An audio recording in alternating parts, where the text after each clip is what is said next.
অনেক কম পেয়েছি, খারাপ লেগেছে, কিন্তু একটা জিনিস আমি জানতাম যে স্পিরিচুয়াল পাওয়ার যেটা ড্রাইভ করে এই পুরো জার্নিটাতে, কারণ all power is within you, you can do anything and everything. আমার মনে হয় না এর থেকে ভালো মোটিভেশনাল লাইন আর কিছু হতে পারে। ও কিন্তু রেগুলার মেডিটেট করতো, মানে মেডিটেশনটার উপরে ও খুব বেশি জোর দিত। যেগুলো ভুল হতো আমি সেগুলো মার্ক করে রাখতাম আর সেগুলো চেষ্টা করতাম যাতে পরে ভুল না হয়। সেখানে স্যারকে আমি যখন কল করেছি, স্যার বলে দিয়েছে, ওটা অনেক বেশি হেল্প হয়েছে। কারণ hello NEET aspirants, welcome to Vibrant Academy. আজকে আমাদের সাথে আছে Dhritiman Pal, Vibrant Academy 2 year classroom student. 2026 রিনিটে ধৃতিমানের score 657 out of 720, all India rank 1044। মিদনাপুরের মধ্যে ধৃতিমানের হাইয়েস্ট মার্কস এসছে। তো আজকের পডকাস্ট শুরু করা যাক ধৃতিমানকে নিয়ে। ধৃতিমান, তোর কাছে আমার ফার্স্ট কোয়েশ্চেন, যে এবছর তো প্রচুর স্টুডেন্ট বলছে যে রিনিটার কোয়েশ্চেন খুব টাফ হয়েছে। তো তুই যখন ফার্স্ট এক্সাম হলে এন্টার করলি, কোয়েশ্চেন পেপার দেখলি, তখন তোর কি মনে হয়েছিল? সেই ফিলিংসটা একটু আমাদের সাথে শেয়ার কর।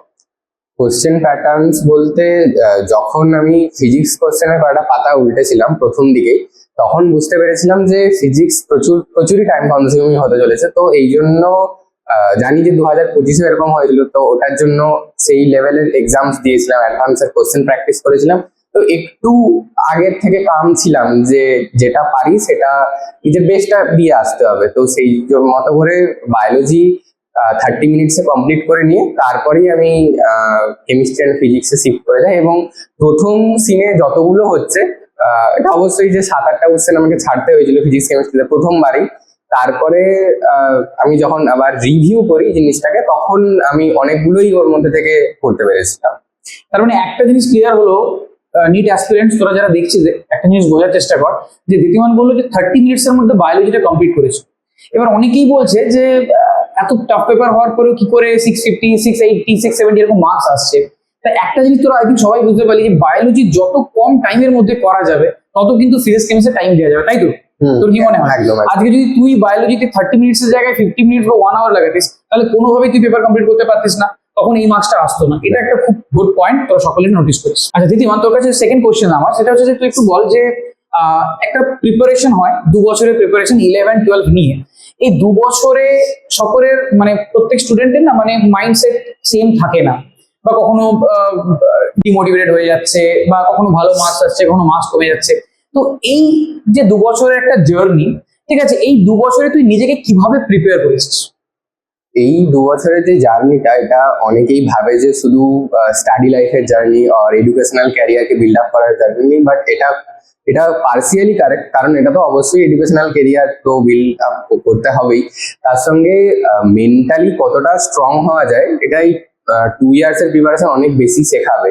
কারণ মার্কস আমারও কম এসছে অনেকবারই, মানে বাকিদের থেকে এখানে অনেক কম পেয়েছি, খারাপ লেগেছে, কিন্তু একটা জিনিস আমি জানতাম যে যাই হয়ে যাক, আমি যতটা পারি আমি ততটা করে দিয়ে আসবো, আর বাকিটা আমার ডেস্টিনি, সেটা তো আমার হাতে নেই। আমার যেটা হাতে আছে আমি সেটা করে রাখাবো। Correct, don't think about the result, always give your 100%। যেটা ধৃতিমান করে এসছে এটা খুব ভালো পয়েন্ট, যে মানে যেটা আমার কন্ট্রোলে আছে আমি সেটাকে নিয়েই ভাবতে পারি, যেটা আমার কন্ট্রোলে নেই সেটা আমি হাজার ভেবেও কিছু করতে পারবো না। এটাই সব থেকে বড় জিনিস। যদি 2 বছর এইভাবে মানে নিজের মাইন্ডসেটটা তৈরি করা যায়, তাহলে ক্লাস 12-এই এইচএস কমপ্লিট করার পরে নিট কোয়ালিফাই করা যাবে এন্ড গভর্নমেন্ট মেডিকেল কলেজ খুব ভালোভাবে ক্র্যাক করতে পারবে। আচ্ছা ধৃতিমান, তোকে নেক্সট কোশ্চেনে আসি, যে তুই আগে একটা পয়েন্ট যেটা বলি ডিমোটিভেট হওয়া যে ব্যাপারটা নিয়ে। আচ্ছা, অনেক স্টুডেন্টই যে যারা দেখি যে ক্লাস 12-এর পরে, বা অনেকে একবার বা দুবার রিপিট করে, যে অনেকে কি হয় যে এই 2-3 বছরের জার্নিতে ডিমোটিভেট হয়ে যাচ্ছে। তো ওই টাইমটাকে নিজেকে কিভাবে কন্ট্রোল করা যায়, বা তুই এই 2 বছরে নিজেকে কিভাবে, নিজের পেশেন্স কিভাবে রেখেছিস সেটা একটু বল সকল।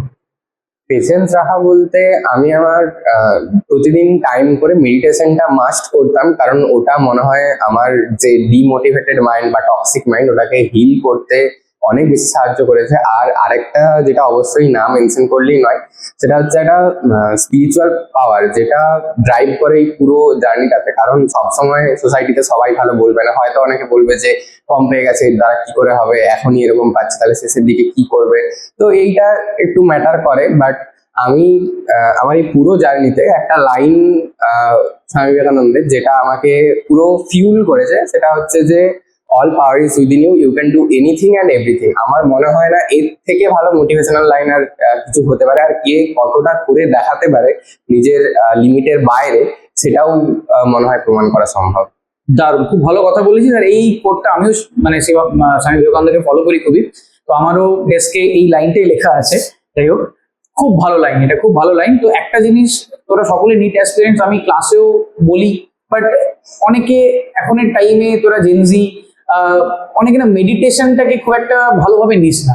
বাট যেটা আমি জানি, আমি 2 বছর ধরে দেখে আছি দিদিমানকে, ও কিন্তু রেগুলার মেডিটেট করতো, মানে মেডিটেশনটার উপরে ও খুব বেশি জোর দিত।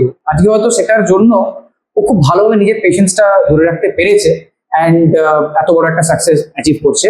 যাই হোক, আচ্ছা দিদিমান, এবার তুই বল তোর এই প্রিপারেশনে, মানে 2 বছরের জার্নিতে দুটো জিনিস নিয়ে জিজ্ঞেস করবো। সবার ফার্স্টে একটা জিনিস বল যে বায়োন্ড একাডেমিতে তুই এই 2 বছর ধরে ছিলি, প্রথম থেকে যে তুই এক্সামস গুলো দিয়েছিলি একদম 11 স্টার্টিং থেকে, প্রত্যেক উইকে আমাদের উইকলি টেস্ট হতো, দেন প্রত্যেক মাসে একটা করে টার্গেট টেস্ট সিরিজ হতো, তো ওই প্রথম থেকে কিভাবে এই এক্সামস গুলো তোকে হেল্প করলো?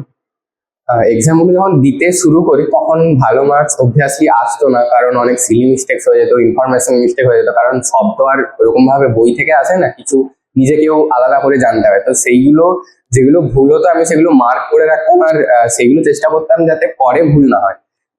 অনেক সময় এটা মনে হয়েছে যে এটা খারাপ হয়ে গেল, একটুখানি অন্য কিছু করি, পড়তে ভালো লাগছে না, বা আমার দ্বারা এরকম হবে না, তো ওই টাইম ওয়েস্টটা না করে বরং ওই পরীক্ষাটায় যেটা ভুল হয়েছে সেটা যেন পরে ভুল না হয়, আর ওই নলেজটাকে যেন পরের অন্য কোশ্চেনে লাগাতে পারি সেটা দেখতে হবে। কারণ যে অ্যাকচুয়াল নিট কোশ্চেন হবে ওটাও তো কিছু এরকম রেপ্লিকা হওয়া সম্ভব নয়, ওখানে নতুন কোশ্চেন আসবে।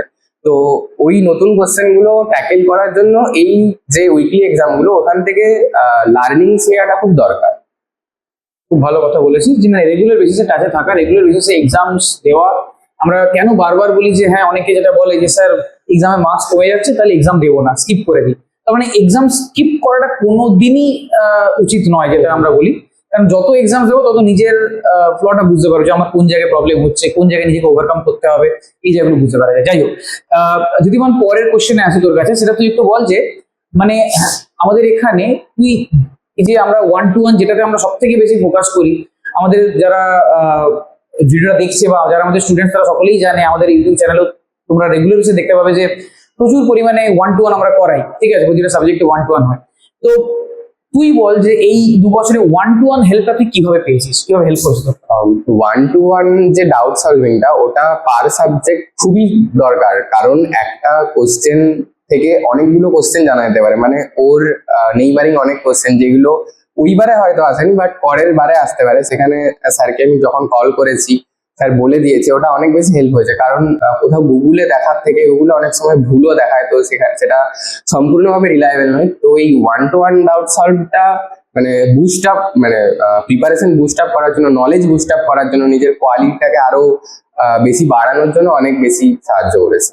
খুব ভালো একটা কথা বলেছি, যেটা আমরা রেগুলার বেসিস স্টুডেন্টদেরকে বলি যে গুগল, উইকিপিডিয়া, ঠিক আছে, এখন তো চ্যাট জিপিটি দুনিয়া চলে এসছে, তো কিছু হলে চ্যাট জিপিটি সার্চ করে দেখে নেওয়া। তো এবার এখানে কি হয়, সমস্ত ইনফরমেশন 100% কারেক্ট থাকে না, তো যার জন্য আমরা বারবার বলি যে যাই ডাউট হবে স্যারদের কাছ থেকে ডাউটটা সলভ করে নেওয়া, ঠিক আছে। তো এই জিনিসটা একটা বিরাট বড় জিনিস, যেটা দিদিমান করে এসেছে লাস্ট 2 বছরে। তো আমরা মোটামুটি শেষের দিকে চলে এসেছি। লাস্ট একটা কোশ্চেন দিদিমানকে জিজ্ঞেস করবো যে এই যে নিট 2026 এর পেপার ক্যান্সেল হয়ে গেল, দেন রিনিট হলো, তো এই নিয়ে অনেক স্টুডেন্টস এখন খুব ডিমোটিভেট হয়ে আছে, অনেকে হয়তো ভাবছে আবার নিট দিয়ে কি করব। তো ধৃতিমান, তুই বল, যারা নেক্সট ইয়ার নিট দেবে, নিট অ্যাসপিরেন্টস যারা, তাদেরকে এই সব ব্যাপার নিয়ে তুই একটু বল, তোর কি মনে হয়?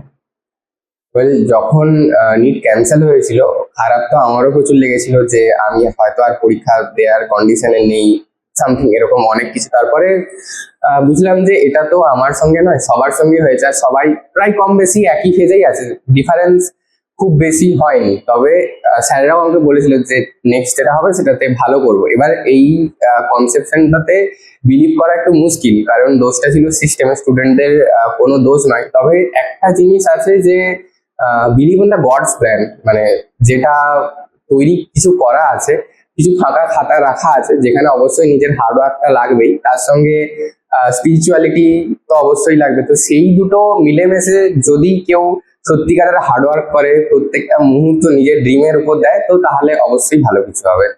বা খুব ভালো কথা বলেছে ঋতিমান। দুটো জিনিস আমি কয়েকটা কথা বলে এই পডকাস্টটা শেষ করব। 1 নম্বর, নিজের প্রতি বিশ্বাস রাখতে হবে, সেলফ বিলিফটা খুব দরকার, আমাকে করতেই হবে, আমি যদি না পারি তাহলে কেউ পারবে না, এই অ্যাটিটিউডটা সবসময় রাখতে হবে নিজের মধ্যে, যেটা রীতিমানও রেখে এসেছে 2 বছর ধরে।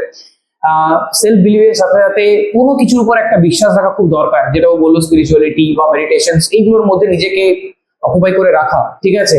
তো এই জিনিসগুলো যদি থাকে অ্যান্ড সবসময় আমার হাতে প্ল্যান বি, প্ল্যান সি, এত কিছু যদি থাকে না, তখন কখনোই ওই প্ল্যান এ তে ফোকাসটা আমি করবো না।